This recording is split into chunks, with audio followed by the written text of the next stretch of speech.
Hello and welcome to Into the Abyss for our Saturday Night Horror Movie Club. I'm Tom McDonough. C.W. Breyer. Kevin Lucia. And we are actually filming from my house this time. I've already stolen all of his money. He did. McDonough Manor, Tom's Towers, Trish's Dish, Henry's Hacienda, all the good stuff, I think. And so we are here today to enjoy watching a movie, Cold Skin. Wanted to bring up that this was the movie I was actually thinking of when we originally watched The Lighthouse.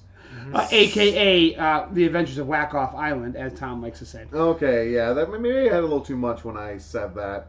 And I think we were going to talk about our libations. Now, Kevin is drinking his knockoff energy drink, Gridlock. If you thought energy drinks are bad for you, try knockoff energy drinks. If you've been to Aldi's, you definitely know the one we're talking about.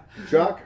I've already finished off. I had some 607 Waterman's root beer whiskey in Coke, and the drink of the night, I'm doing Awestruck Cider, Hometown Homicider, their pumpkin cider from Awestruck Cidery, which is just over the hill from here.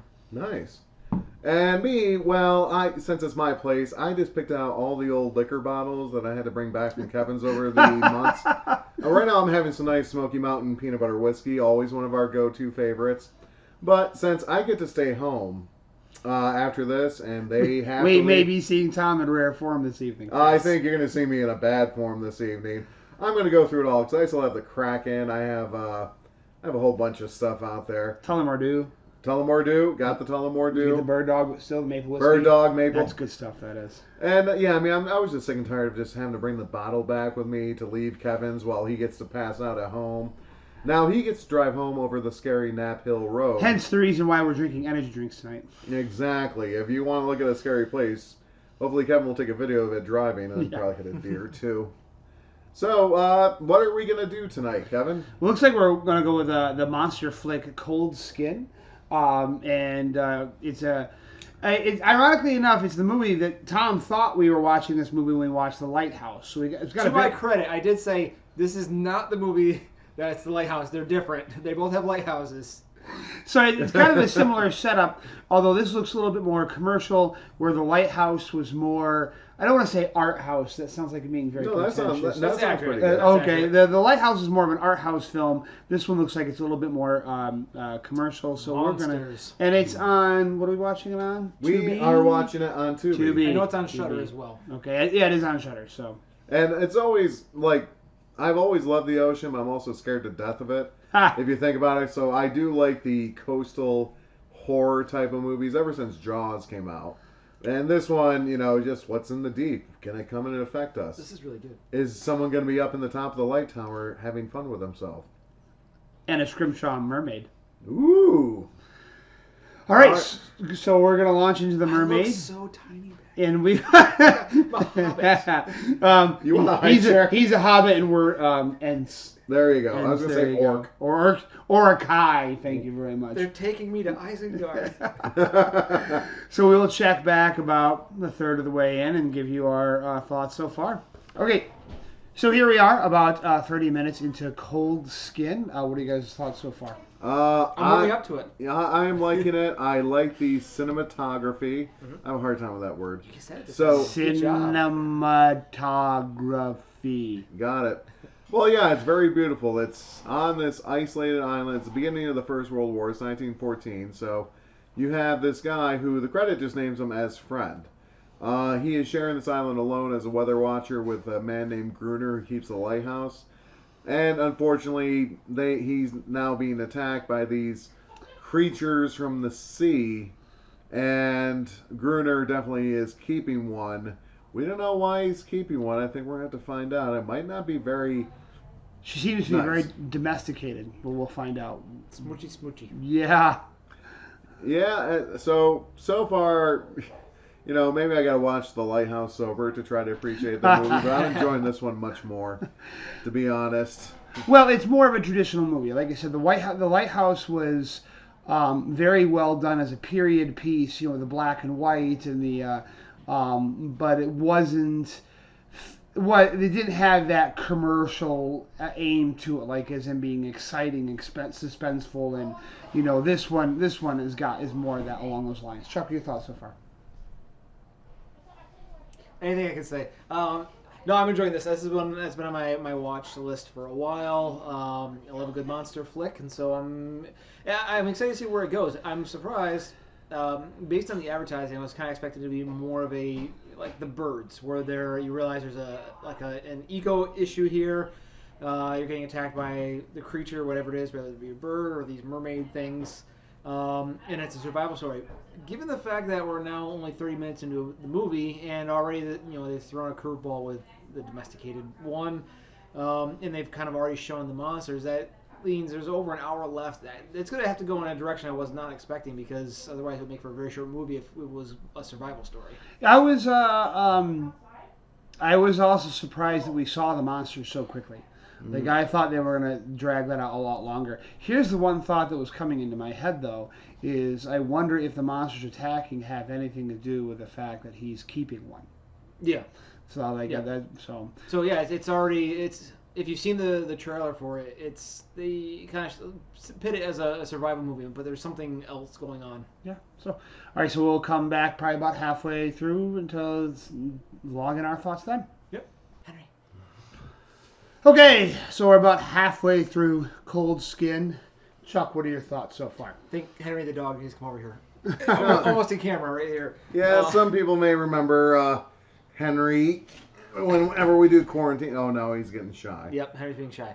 Okay, so anyway, spoiler alerts if you're watching at this point, but yeah, the Smoochy was totally accurate, and then some. Here he is. So yeah, we're not sure what's gonna go on, other than what's going on upstairs in the lighthouse. But yeah, there's an interesting dynamic. I think I mentioned the question to these guys about is it like the queen kind of situation that she's the Smurfette. So the guy's having sex with a fish woman. She's the baby maker of the whole clan. She's the baby maker of the whole clan, which is why they're attacking each night. And so yeah, but it's very interesting. There's a whole Darwinian aspect to it, and that's really what the mystery of the movie is. Because we mentioned earlier, we're surprised to see that they're showing the monster so soon, because it's not really a survival tale. Really, it's this biological question of this creature. That's the real movie. Yep. Tom? All right, well, before anything, because I know people are saying, oh, who is that? This is Henry VIII McDonough. And you got to watch it or he'll cut your wife's head off. All right, anyways. Yeah, I kind of actually knew the background here, and I kind of figured that Gruner was doing some dirty things with that female fish.